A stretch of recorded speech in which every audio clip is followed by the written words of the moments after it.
Welcome to the sponsor of this video, Top FX. Now, Top FX is a global award-winning broker that has been around since the year 2010. Top FX prides itself in offering multiple trading assets over multiple trading platforms, that is on your C-Trader and MetaTrader. Now we also have expert analysis from our top traders on a daily basis. We also offer various accounts that you can choose from with spreads starting from 0 pips up to 0.5 pips and leverage of up to 1 is to 8,000. Now if you're ready to start trading with the top and the best broker currently, click that link in the description button or click start trading and register your account now. Welcome, ladies and gentlemen, to another episode of Technical Tuesdays. Max Capital here with Wall Street Institute and Company. I'm excited to share with you guys my outlook for the market this week. Obviously, as always, starting with the macroeconomics. So what do we have here? Macroeconomics. So we're gonna start with one of my favorite website where I look at the economic news for the week, Trading Economics. So U.S. household debt hits new record high. This is going to affect total consumer debt. But what's interesting for me is that 3 hours ago, which was yesterday, first day of the week, Wall Street closed higher, led by tech, which is the US 100 or NASDAQ. Now, this is due to the recent uh, decrease of the US dollar, which also improved earnings, also improved exports in the country. What's also important to note here is that the EU has revised its GDP and inflation forecast for the next couple of quarters. So what does that mean? If you guys know what inflation basically is the general rise of prices in goods, and that normally decreases the value of a currency of a country. So going forward, we are expecting the euro to weaken. Right. Coming to next the following weeks calendar.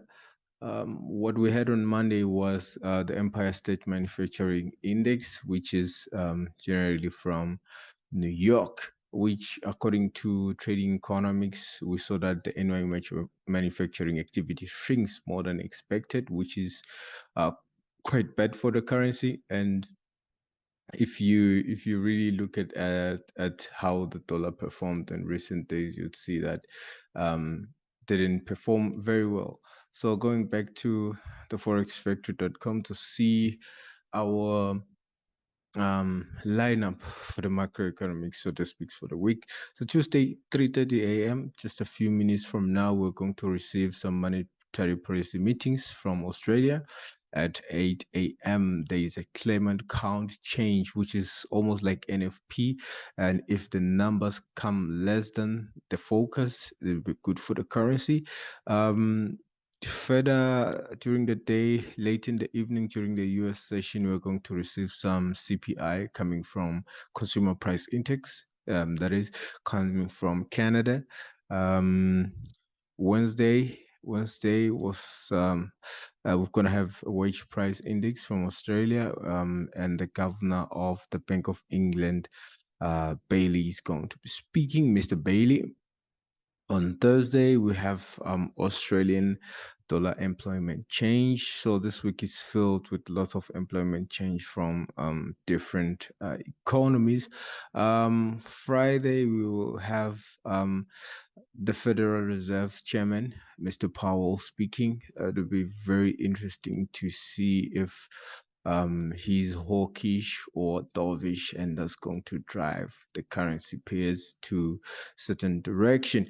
Right. Now getting on to the chart, as I've said, last week, recent week, we've been seeing the dollar losing strength, and that has driven, exports and hence yesterday's high close in the US equity markets led by tech, which is Nasdaq. Right. So what do we have here?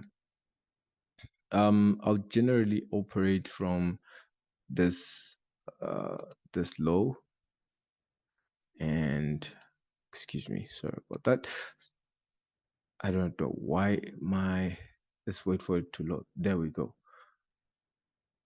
So I'll generally be operating from that low and that high. To me, it still seems like the dollar is going to weaken further, probably to the areas of 98, because what I'm seeing here is this area of demand here that has not been yet mitigated.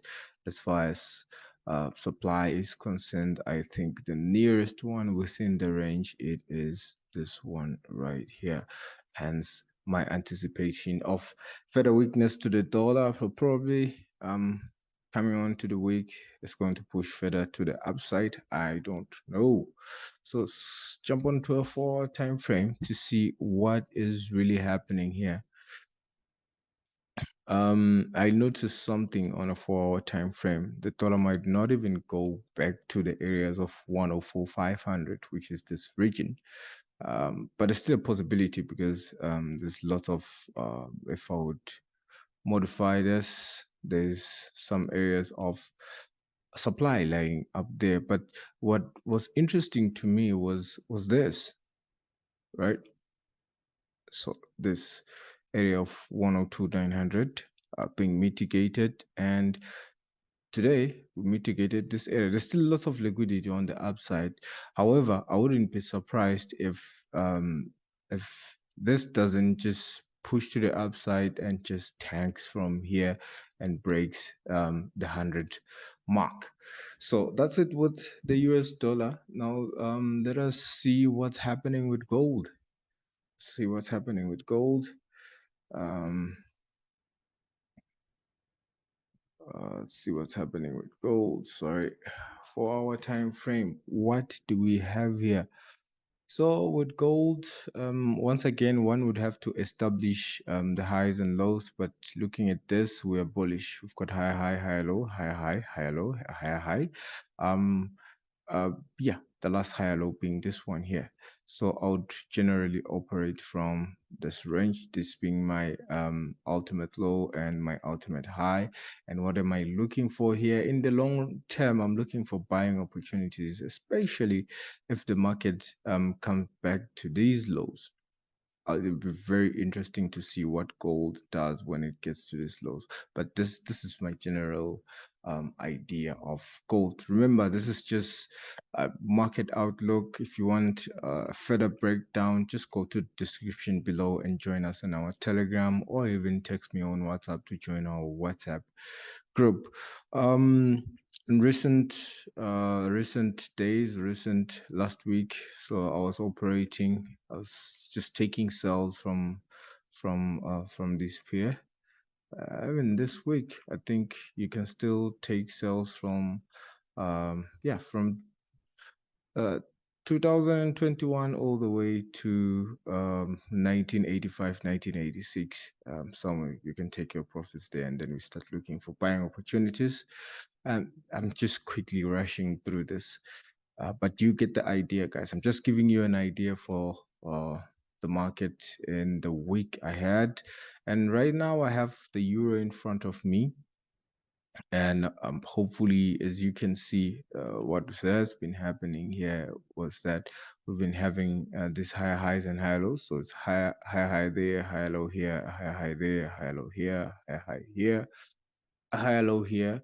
But we violated this higher low and broke to the downside. However, I think um, potentially this last higher low will hold, and let us see how this pair reacts above this. As far as an upper limit, I would expect the, because so here there's liquidity. I would expect the euro to come back to these highs, right?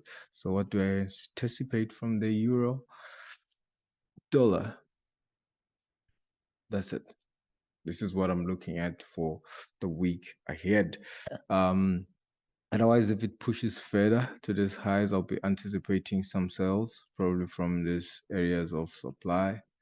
However, I do not strongly believe in it. Why? Because there's liquidity and there's also imbalance above that, right? Want to learn more about this? Join our course. Join our course. It is almost done. It's almost done, but you can get um, the privilege to have me teaching you this one-on-one. But the next coming days, it's just gonna be online. Beauty of that is that you can learn it at your own convenience. Now, pound yen, pound yen, pound yen. It's clearly bullish, but I'll be operating from this range. So what do I see here? We have this area of demand here, which hasn't been mitigated. And above that, we have some imbalance, right? We have some imbalance above that. And equal, almost equal lows here, which is liquidity. Hence my belief that this market still has to push further to the downside.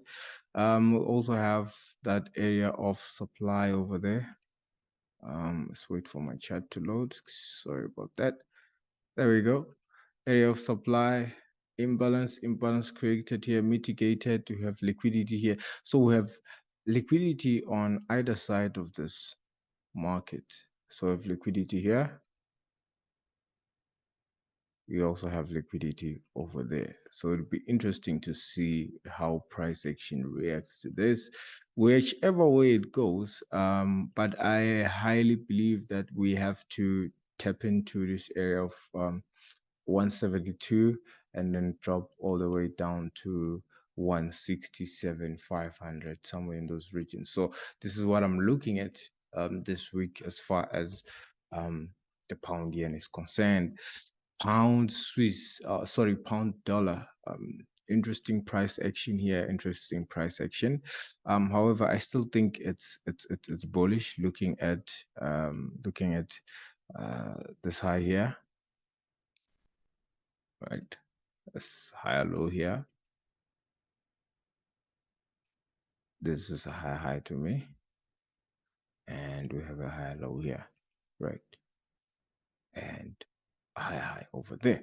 So with that said, let me delete this so that it doesn't confuse us, right? There we go. So with that said, I think from this I'll be operating from that low and that high. What am I looking for here? It's tricky one. But I think once again, I think I'll be looking for selling opportunities here. After that big push to the downside, that also left some imbalance right here. So I'll be expecting the market to come back, close this imbalance, and take it all the way down with me, you know. So I'll be anticipating something like this. Sorry, let me move that. Try that again. Quite a tricky tool to use. There we go. So that's what I'll be anticipating for the week ahead. As you can see, we've been breaking lows, breaking lows. So this is my perfect setup, or a great setup, if you may. It's no perfect setups in the market. Now let us look at the pound Swiss. Swiss franc. Interesting price action here. Once again, on a 4-hour time frame. I'd like to believe this market is bearish. As much as we're seeing some bullish movements here, I'd like to believe that somewhat this area of supply is still in control here. There's a hidden area of supply that's still in control over there. And what did we see? We saw a couple of reactions. The market reacting, right? First reaction, second reaction, making a double top over there. Um, so I'll be looking for a change of character somewhere down here. However, after this big push to the downside and a break of structure, break of internal structure there, I'd say this one right here, break of the structure, it'll be interesting to see how price reacts to this. order block right here. So my feel with this, and since almost all the pound base currency pairs are looking bearish, this is what I'll be anticipating. But there's a potential change of character here that will prompt me to take even more sales to the downside. Now let's get to the dollar yen. Dollar yen still looking bullish, still looking very, very bullish. However, I'll be operating from this low as my major low, and that being my major high. So what I'm seeing here is liquidity to the downside is relatively equal lows. So we have a couple of order blocks here that we can look at. This one and that one up there. So a bit of a lesson here. So which one would I take? Would I anticipate go for this one, or wait for the market to hit 137 300 and push to the downside? This is a bit of a lesson here. So we have imbalance here before the extreme order block or sub area of supply. So personally, I would go with this one. Why? Because of the concept of premium versus discount. If you want to learn more about that, once again, please click on the link below or just contact me via WhatsApp so that you can get access to the course. Yeah. So yeah, also the reason I'll be going with this order block, just to share a bit of the course, is that we had a change of character here. This was the last higher low, right? Last higher low, big push to the downside, which left imbalance. So this qualifies even more, right? So I'll be patient. I'll be patient to wait for the market to push through those highs and lower. Let's look at dollar CAD. Dollar CAD. Interesting price action. I still think it's more bearish. I still think it's more bearish. I think that's the one that's in control. As far as order blocks are concerned, or areas of interest. And it's very interesting. We had a high there, high low here. We had a change of character in this area, big push to the downside, which left imbalance, and market came back to mitigate that area of imbalance, that order block over there. And then we had a break of structure to the downside like that. And then what we're anticipating this week is for the market to come back to this area and we push further to the downside. So my A grade setup would look like this, right? Probably change of character and then push further to the downside. Also because I see an area of liquidity down here. There's lots of liquidity lying down here that I'll be anticipating the markets to take out. So oops, I forgot to my extremes though. That would be my extreme low and this being my extreme high. So I'll be operating from this range going forward. Let's look at the US equities. US 100, or starting with the NASDAQ. I already have some analysis going on here, some trades that I'm expecting to take. I'm waiting for a couple of confirmations, hoping to see that sooner than late. As you can see, we've got our 250 levels. That's a standard. We always have to have that on. So let's look at the, sorry, just wanted to go to the 15-minute time frame. Let's go to 15-minute time frame. There we go. What do we have here? So last week we had a very big push to the downside, which was a change of character or change in trend and left some imbalance. So this week we tapped into that area, tapped in again. So what am I waiting for here before I could take a trade today is basically yeah, just give me a change of character. I think we've already had one. Yeah, yeah, change of character over here. So yeah, you can, this looks like a very great setup. Actually, as soon as I'm done with this, I'm taking a trade on Nasdaq. I'm going to update you on the group. So there we go. looks nice. 1:9 risk reward ratio. So sell from that area and come out at the area of 13,250. Let us look at the Dow Jones. Dow Jones. Start on 4 hour time frame. Also looking at selling opportunities here, especially after I'm looking for a correction after yesterday's gains, as you saw um from trading economics that we they close higher. Sorry, 4 hour time frame. There we go. 4 hour time frame. Interesting price action here. Right.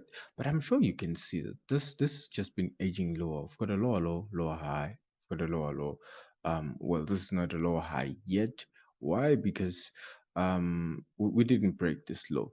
However, I also think there's still a possibility of us visiting 33,500 because of this unmitigated area of supply. However, in the short term, this is what I'm anticipating the market to push higher to this area and then drop, take out this liquidity. Maybe it's going to be much clearer on a 15-minute time frame. Let's step down to a 15-minute time frame just to see that. I'm trying by all means to make this as short as possible, ladies and gentlemen, just to give you an idea of what's going to happen in the market. But if you want more detailed analysis, once again, do not be afraid to link with us, and I will let you know how you can get access to even more detailed smart money concept, A-grade setups that will be posted on the groups. My chat is taking time to load. It's taking its time. Doesn't matter. We'll be here. We'll be waiting. So what happened last? Was it last week or yesterday? What happened was we had this imbalance and a big push to the downside. Market came back to mitigate the order block and then push further to the downside, left some imbalance again and an unmitigated area of supply, which is what we're anticipating the market to go tap into um, later on today. However, on Nasdaq, we're going to just jump onto sales with that and yeah, see how the market plays out.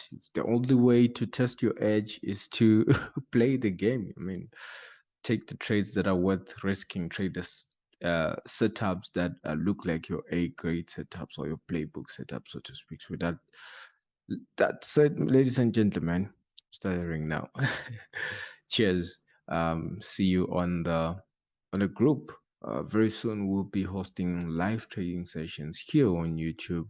Stay tuned for that. And please click on that subscribe button, like, drop a comment, especially that subscribe button. I appreciate the 78 subscribers that we have. I'm sure pretty soon it won't be just 78, there will be a K at the end. 78,000. Here we come. Ladies and gentlemen, thank you so much for joining me. Cheers.